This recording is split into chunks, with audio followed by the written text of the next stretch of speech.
चलो आज कुछ इतिहास के बारे में जाने। क्रांतिकारी सेना में जाकर ही पूछती हूँ।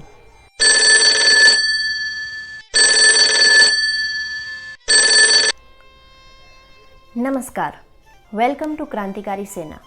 तो बताओ आज तुम्हें किसके बारे में जानना है? आज मुझे रघुनाथ राव के बारे में जानना है, जो पेशवा फैमिली से बिलोंग करते हैं। ओके, तो चलो मैं तुम्हें ले जाती हूँ 1734 से 1783 के बीच में, क्योंकि ये जीवन काल रघुनाथ राव का है।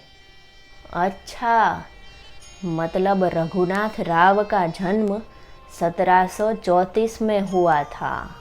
हाँ, 18 अगस्त 1734।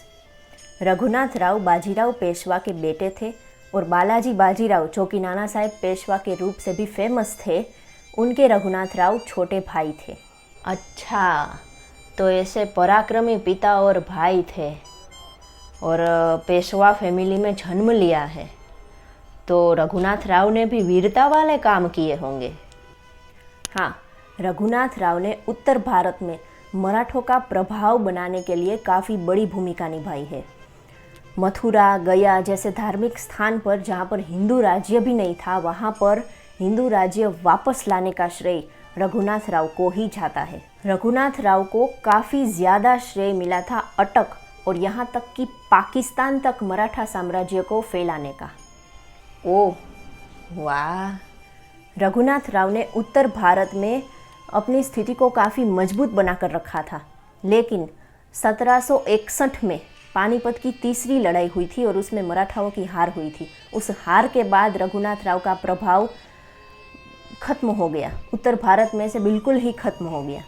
ओह, फिर 1761 में किसी दिन उनके भाई बालाजी बाजीराव की मृत्यु हो गई, तो रघुनाथ राव ने पेशवा बनने का सपना देख लिया।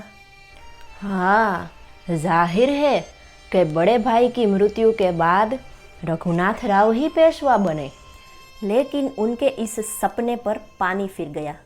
कैसे? क्योंकि बालाजी बाजीराव के बेटे माधवराव को पेशवा बना दिया गया और इसीलिए माधवराव और रघुनाथ राव के बीच लड़ाई छिड़ गई।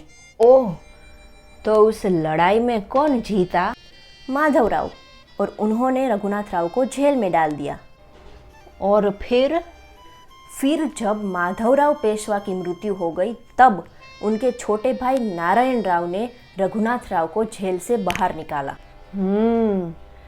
आखिरकार रघुनाथ राव उनके चाचा थे।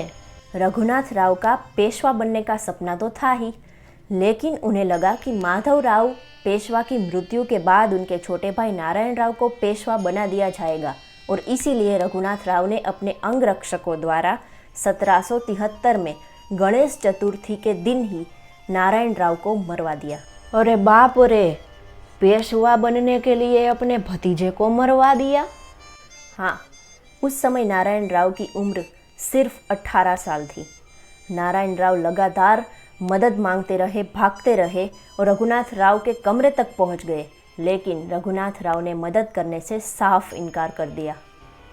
इनकार ही करेंगे ना, उन्होंने ही तो मरवाने के लिए अपने सैनिक और अंगरक्षक भेजे थे। ये बहुत गलत किया रघुनाथ राव ने। हाँ, रघुनाथ राव के सिर पर सबसे बड़ा कलंक यही है कि नारायण राव की किसी ने भी मदद नहीं करी। फिर रघुनाथ राव पेशवा बन गए? नहीं, एक बार फिर उनका सपना टूटा और उन्हें पेशवा नहीं बनने दिया गया। इस बार नारायण राव के 1 वर्षीय पुत्र, जो कि माधवराव द्वितीय के रूप से जाने जाते हैं, उन्हें 1 वर्ष की कमाल की उम्र में पेशवा बनने के लिए चुन लिया गया। ओह, फिर रघुनाथ राव ने क्या किया? फिर रघुनाथ राव शनिवार वाड़ा छोड़कर भाग गए और अंग्रेजों से जाकर मिल गए। फिर अंग्रेज और मराठों के बीच में युद्ध हुआ, जिसमें मराठाओं की जीत हुई और रघुनाथ राव के साथ अंग्रेजों की हार हुई। फिर से 1783 में रघुनाथ राव पेशवा पद से पूर्ण रूप से छीन लिए गए और उनकी मृत्यु हो गई। हालांकि रघुनाथ राव ने गलतियां की है, लेकिन वो एक बहुत अच्छे योद्धा भी थे। वाह! तो दोस्तों, मैंने तो रघुनाथ राव के बारे में जान लिया। आपको अगर इतिहास में किसी के बारे में जानना है तो कमेंट्स में ज़रूर बताइए और इस वीडियो को लाइक और शेयर करें और हाँ, सब्सक्राइब करना ना भूलें।